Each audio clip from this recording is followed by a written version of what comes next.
Den overordnede idé er at lytte til energi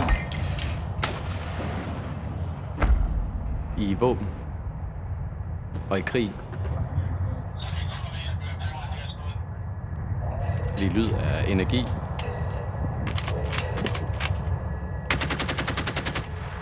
Lufttryk, luftbølger.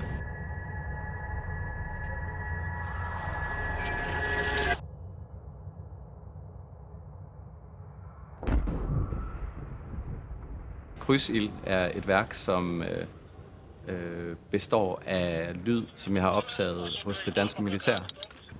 Og det består helt konkret af lydoptagelser, jeg har lavet af våben og granater og kampvogne. Våbnet er også ret interessant, fordi det er både genstand for frygt, men også ideen om frihed.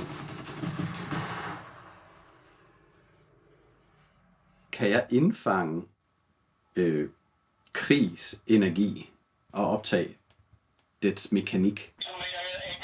Den sådan taktile, altså lyden af sådan et projektil her, der sådan kommer ud af et maskingeværsløb.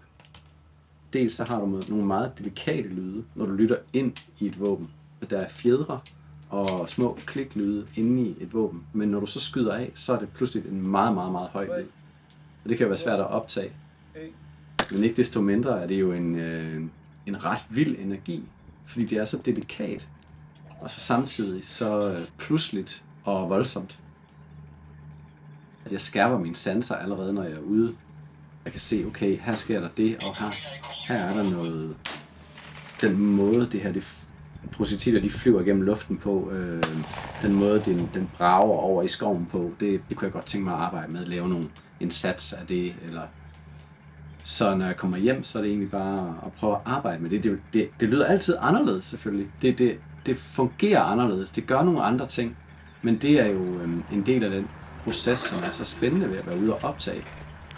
Det er, at tingene bliver aldrig, som du planlægger det.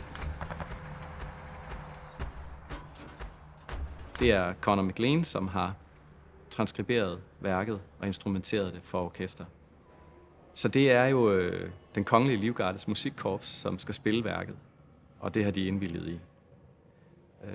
Og det, der er interessant ved det, det er jo, at de skal prøve at spille lyden af krig, lyden af våben, hvor det her orkester spiller jo militærmusik.